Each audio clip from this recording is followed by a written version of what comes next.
Good morning students. आज अपना cell biology के अंदर नेक्स्ट टॉपिक है जिसका नाम है सेल मेम्ब्रेन, प्लाज्मा मेम्ब्रेन, या जिसको हम बायो मेम्ब्रेन्स कहते हैं। तो ये जो बायो मेम्ब्रेन्स हैं, ये जब शुरू में ही जब लाइफ का ओरिजिन हुआ था, या हम कह सकते हैं कि सेल से पहले जो क्वासर्वेट बने थे, तो उसमें एक सेल मेम्ब्रेन बनी थी जो कि लिपिड की बाइलेयर की बनी हुई थी, और उससे वो जो है अपने बाहरी वातावरण से वो सेपरेट हो गई थी। और वहाँ से लेके उसमें कुछ मॉडिफिकेशन हुए थे, और उसके बाद सभी जीवों के अंदर जो है ये सेल मेम्ब्रेन प्रेजेंट होती है। सेल मेम्ब्रेन जो होती है इसे हम सिर्फ इलेक्ट्रॉन माइक्रोस्कोप से ही देख सकते हैं, जबकि ये लाइट माइक्रोस्कोप से विजिबल नहीं होती है। जैसे कि हम जो बुक पढ़ते हैं उसका जो पेज है उसकी जो थिकनेस है ना, उतनी थिकनेस अगर हम 5000 मेम्ब्रेन एक के ऊपर एक रखेंगे तब आती है। तो हम ये कह सकते हैं कि प्लाज्मा मेम्ब्रेन बहुत ही थिन होती है। तो इसको हम सिर्फ इलेक्ट्रॉन माइक्रोस्कोप जब इसकी खोज हुई थी उसके बाद ही इसकी एक्चुअल जो स्ट्रक्चर है उसके बारे में हमें पढ़ पाए थे। ठीक है। और ये अपने आप में एक ऑर्गेनेलिज के रूप में भी होती है। सेल मेम्ब्रेन जो होती है, जो अंदर का जो फ्लूइड होता है सेल के अंदर, उसको ये कवर करती है।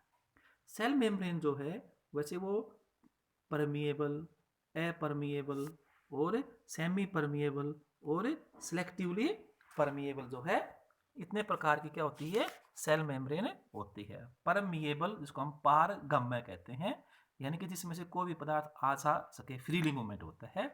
ठीक है। अपरमिएबल यानी कि अपारगम्य, इसकी आयनों और अणुओं के लिए क्या होती है अपारगम्य, इसका किसी का विनिमय नहीं होता है। सेमी परमिएबल जो होती है कुछ निश्चित आकार के अणुओं का ही या आयनों का परिवहन होता है। और सिलेक्टिवली परिवहन जो होता है वो कोशिका की आवश्यकता के अनुसार ही क्या होता है उनका मूवमेंट होता है। तो इस प्रकार ये प्लाज्मा मेम्ब्रेन जो होती है इसमें ये इसकी ये कैरेक्टरिस्टिक्स इसके अंदर होती हैं। सेल मेम्ब्रेन जो होती है जिसको हम प्लाज्मा मेम्ब्रेन भी कहते हैं, यह एक कोशिका के अलावा उसके अंदर जो ऑर्गेनेलीज होती हैं या कोई वैक्यूल्स यानी कि रिक्तकाएं होती हैं उनको भी ये कवर करती है। और एंडोप्लाज्मिक रेटिकुलम जो है वो काफ़ी बड़ी मेम्ब्रेन है, यानी कोई प्रकार की मेम्ब्रेन्स की बनी हुई थैली होती है, मतलब ठीक है ना, सैक होती है इसमें सिस्टरने जो होते हैं। और इसकी वजह से जो मेम्ब्रेन जो करती हैं वो एक सेल को डिफरेंट कंपार्टमेंट्स में बांट देती हैं। लेकिन ये कभी भी नहीं होता, ना तो वो कोशिका ना ही वो कंपार्टमेंट अपने सराउंडिंग मीडियम से कंप्लीटली सेपरेट नहीं होते हैं। वहाँ पर जो होता है मटेरियल्स का फ्लो होता रहता है। और बायोलॉजिकल जो मेम्ब्रेन है या जो बायो मेम्ब्रेन होती है वो एक डायनामिक स्ट्रक्चर के रूप में भी प्रेजेंट होती है। यानी कि ये जो मेम्ब्रेन होती है इसके जो मॉलिक्यूल हैं, कॉन्स्टिट्यूएंट्स जो पार्ट्स होते हैं, उनमें आपस में मूवमेंट होता रहता है। ठीक है ना। ये अणु स्थिर नहीं होते हैं, ये अणु क्या होते हैं गति करते रहते हैं, या तो उसी लीफलेट में या कुछ मूवमेंट जो होता है दूसरे लीफलेट के अंदर भी होता रहता है। तो ये कुछ करेक्टरिस्टिक्स होते हैं प्लाज्मा मेम्ब्रेन की।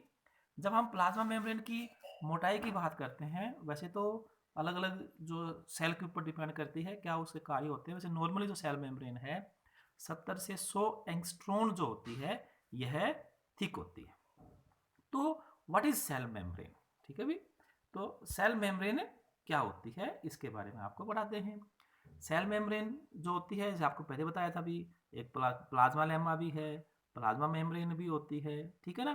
तो interior of the cell from the outside environment से उसको ये सेपरेट कर देती है, ठीक है। और इलेक्ट्रॉन माइक्रोस्कोप में जिसको हम देखते हैं तो ये त्रिस्तरीय मिलती है, जो कि लगभग 7.5 से 10 नैनोमीटर है ये, ठीक है भी। तो इसको हम जब एंगस्ट्रॉन में करते हैं तो ये कितना होगा, लगभग 75 से 100 एंगस्ट्रॉन ये थिक होती है। पर सेल मेम्ब्रेन जो टर्म है यह सी नागेली और सी क्रैमर ने 1855 में दी थी, और प्लाज्मा लेमा जो शब्द है वो जे क्यू पुलो ने दी थी 1931 में। तो ये प्लाज्मा मेम्ब्रेन है।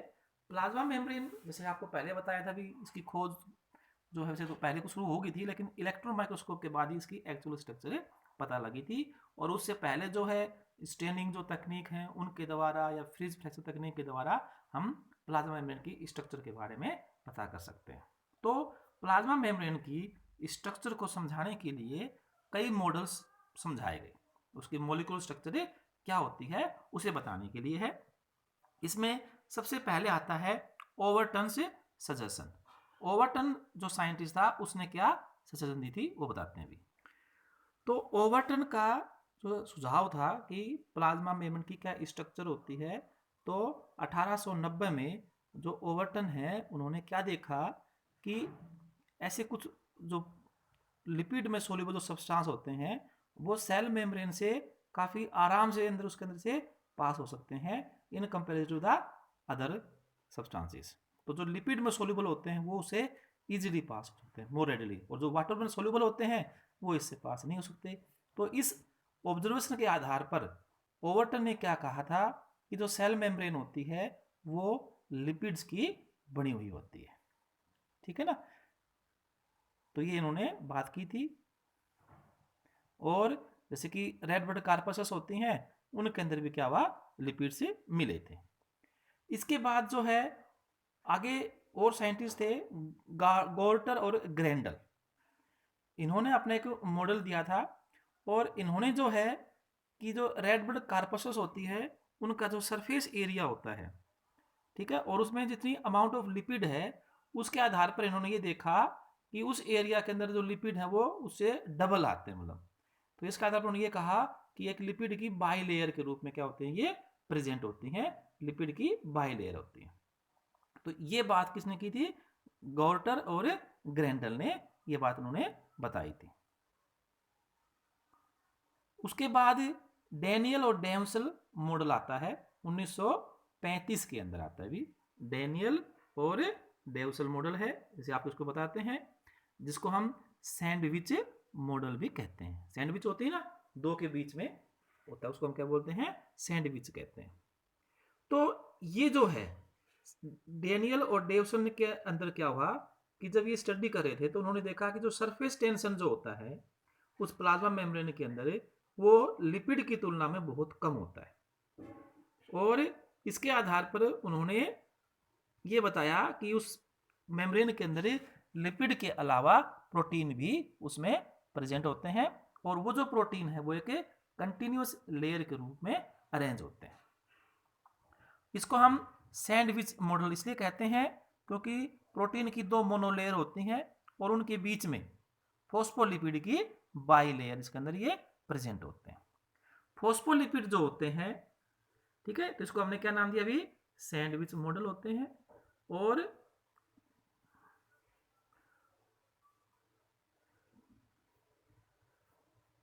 Polar heads facing outwards. तो ये डेनियल डेवसन ये मॉडल है।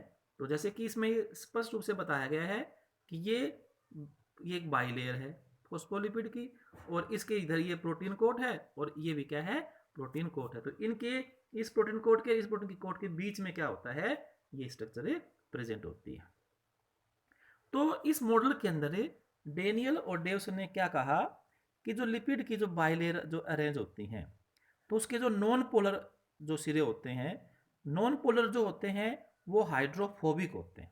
हाइड्रोफोबिक मतलब क्या होता है, जल विरागी, जल में घुलनशील नहीं होते हैं। और ये हाइड्रोफोबिक जो एंड है ये इसके अंदर की साइड में होते हैं जहाँ पर वाटर नहीं होता है। और ये जो इनका हेड होता है, ये जो भाग होता है ये क्या होता है, पोलर होता है। और ये भाग जो होता है हाइड्रोफिलिक होता है, जल रागी, यानी कि यह सिरा क्या होता है, जल में घुलनशील होते हैं। इस प्रकार उन्हें यह बताया कि जो ये फॉस्फोलिपिड होते हैं इसके अंदर दो प्रॉपर्टी आ गई, इसके अंदर एक तो हाइड्रोफिलिक और एक क्या होगा, हाइड्रोफोबिक प्रॉपर्टी उन्होंने ये बताया। तो ये जो हाइड्रोफोबिक भाग जो होता है ये इस प्रकार की दो टेल का बना होता है, और जो इसके इंटरनल जो इसका लेयर का जो अंदर वाला जो हिस्सा होता है ये वहाँ पर ये प्रेजेंट होती है। और इस लिपिड बाय लेयर के बाहर क्या होती है, कंटिन्यूस प्रोटीन की कोट इसमें बनी हुई होती है। और यहाँ पर जो प्रोटीन थे वो ग्लोबुलर प्रोटीन थे, ठीक है। तो ये मॉडल दिया गया था डेनियल और डेवसन के द्वारा, जो ये मॉडल दिया गया था, ठीक है। लेकिन यह मॉडल जो होता है यह प्लाज्मा मेम्ब्रेन की जो कार्य की जो उसके अंदर जो फिजियोलॉजिकल जो फंक्शन होते हैं, जैसे कि वाटर है या वाटर सोल्यूबल जो मटेरियल होते हैं वो कैसे उसमें से पास होंगे, या फिर एक्टिव ट्रांसपोर्ट कैसे होगा प्लाज्मा मेम्ब्रेन के द्वारा, वो जो है यह एक्सप्लेन नहीं कर पाया। फिर इसके बाद जो है रॉबर्टसन साइंटिस्ट आते हैं और 1965 के अंदर रॉबर्टसन ने, ठीक है, structure of the plasma membrane electron micrograph के अंदर इन्होंने देखी और no spaces for pores in the electron micrograph होते हैं। और इन्होंने क्या बताया कि जैसे कि रेल रोड ट्रैक होती है ना, ओसमियम टेट्राक्लोराइड से इन्होंने टाइट्रेट किया रॉबर्टसन मॉडल के अंदर। तो जब जैसे हम इसके बारे में बताएंगे आपको कि रॉबर्टसन ने क्या देखा था, तो इन्होंने इलेक्ट्रॉन माइक्रोग्राफ देखे थे रेड ब्लड कार्पल्स के अंदर, और उन्होंने वहां पर क्या देखा कि यह 3 लेयर्स की बनी होती है, ठीक है। 2 तो जो होती है डार्क कलर लेयर होती है, और एक जो होती है वो क्या थी भी thin colour light staining layer थी। तो ये स्टेनिंग जो है इन्होंने ओस्मियम के साथ इन्होंने स्टेन किया था, उसके आधार पर ये आए। तो ये जो 2 डार्क स्टेनिंग जो लेयर थी वो क्या थी भी, ये आउटर और इनर प्रोटीन लीफलेट है, यानी कि प्रोटीन की बनी हुई ये स्ट्रक्चर होती है। डार्क लेयर जो होती है, ठीक है भाई, प्रोटीन की दोनों मोनोलेयर होती हैं। और जो मिडल लेयर होती है वो क्या थी, लिपिड की बाइलेयर थी। तो इस प्रकार उन्होंने डेनियल डेविसन के सैंडविच जो मॉडल है उसको उन्होंने सपोर्ट किया, लेकिन उन्होंने ये कहा कि जो प्रोटीन होते हैं वो ग्लोबुलर ना होके पूरी मेम्ब्रेन के ऊपर वो एक्सटेंडेड होते हैं, ठीक है ना। तो ये उनके अंदर ये आया, और फिर रॉबर्टसन ने इसको एक यूनिट मेम्ब्रेन हाइपोथेसिस दी थी कि जो 3 लेयर जो मिलती हैं, जो उन्होंने स्टडी की थी, इसके आधार उन्होंने कहती थी यूनिट मेम्ब्रेन हाइपोथेसिस। और वो क्या कहती है कि कोई भी मेम्ब्रेन जो होती है वो फॉस्फोलिपिड बाइलेयर की बनी होती है, जो कि प्रोटीन मोनोलेयर के बीच में जो कि सैंडविच होती है। और इसके अलावा उस सेल के अंदर कोई भी और मेम्ब्रेन होती है, जहाँ जैसे एंडोप्लाज्मिक रेटिकुलम में है, गोल्गी बोर्ड, जो भी कोशिकांग में होती है, वो भी इसी यूनिट मेम्ब्रेन का एक मल्टीपल होता है। ये बातें इन्होंने बताई। इसके अलावा जब ये रॉबर्टसन जो मॉडल है, जैसे कि आपको यहाँ पर ये बताया गया अभी, ये रॉबर्टसन मॉडल है, लिपिड बाइलेयर है, ये एक एक्स्ट्रा सेलुलर जो साइड है, और ये अंदर वाली क्या होगी, साइटोप्लाज्मिक साइड होती है। तो किसी भी मेम्ब्रेन के भी यहाँ पर जो लिपिड बाइलेयर होते हैं उसके 2 भाग होते हैं। एक को हम कहते हैं एक्सोप्लाज्मिक फेस, और एक को हम कहते हैं साइटोप्लाज्मिक फेस कहते हैं, ठीक है ना। तो एक्सोप्लाज्मिक फेस जो होता है मेम्ब्रेन का, यह साइटोप्लाज्म से दूर होता है, यानी कि यह जो एरिया है इसका, ये इसका एक्सोप्लाज्मिक फेस होता है प्लाज्मा मेम्ब्रेन का, ठीक है। और ये जो अंदर की साइड में जो है, ठीक है ना, ये एक्सोप्लाज्मिक फेस जो होता है उसकी आउटर लिमिट बनाता है, ठीक है। और ये होता है जो भी अगर ऑर्गेनिज्म एक ही मेम्ब्रेन के द्वारा अगर कवर्ड होता है तो उसके अंदर ये आता है। और तो यहां पर ये क्या है, साइटोप्लाज्म होता है, और ये उसका एक्स्ट्रा सेलुलर फ्लूइड है या लूमेन जिसको हम कह सकते हैं, अगर उसमें कवर्ड हो तो उस साइड में क्या होता है, ये एक्सोप्लाज्मिक स्पेस होता है। फिर अगर वो मेम्ब्रेन जो अगर कोई भी ऑर्गेनिज्म डबल मेम्ब्रेन से कवर्ड होता है तो उसमें एक्सोप्लाज्मिक जो फेस होता है वो इंटर मेम्ब्रेन जो स्पेस होता है वो उधर होता है।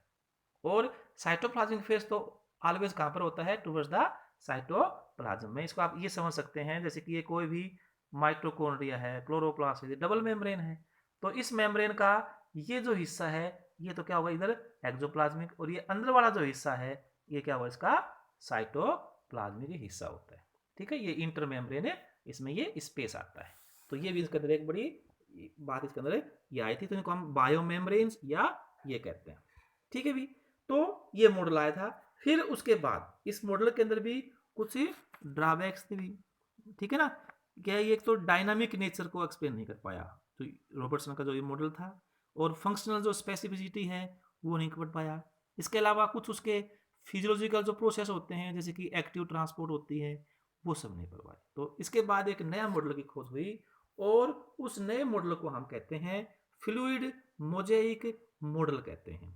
और ये जो फ्लूइड मोजेइक मॉडल है इसकी खोज एस जे सिंगर और निकोलसन ने 1972 के अंदर की थी। और इस मॉडल को हम 2 डायमेंशनल लिक्विड के रूप में मानते हैं। ये मेम्ब्रेन जो होती है उसको 2 डायमेंशनल लिक्विड मानते हैं, जहां पर सभी लिपिड और प्रोटीन मोलिक्यूल जो होते हैं डिफ्यूज होते हैं फ्रीली।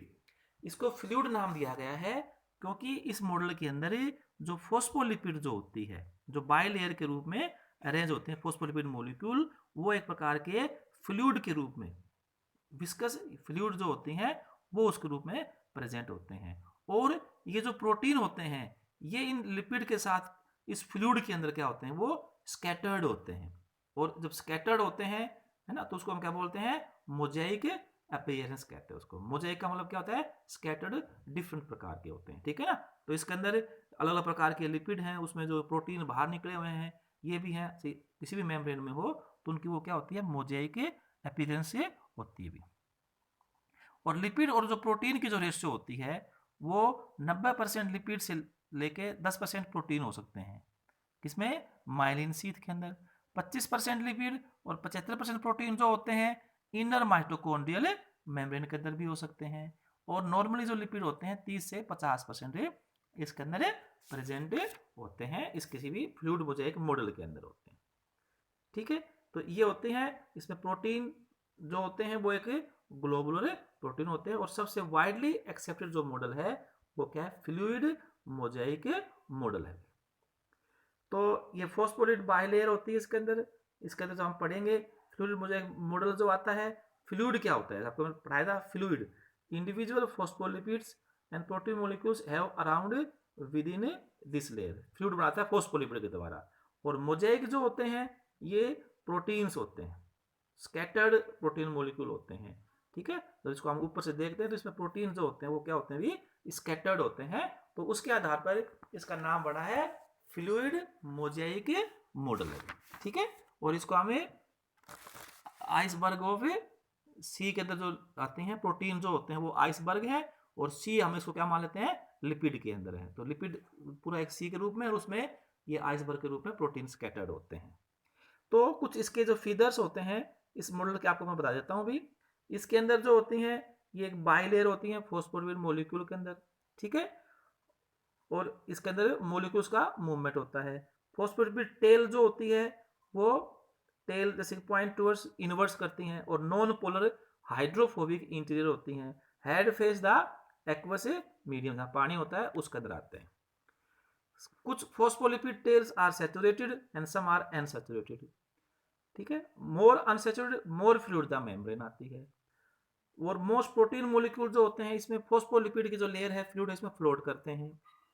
कुछ प्रोटीन्स जो होते हैं embedded in the outer layer, कुछ जो होते हैं इनर लेयर में होते हैं, और कुछ जो प्रोटीन होते हैं वो उसको स्पैन करते हैं, कि फॉस्फोलिपिड की बाइलेयर के आर पार जाते हैं।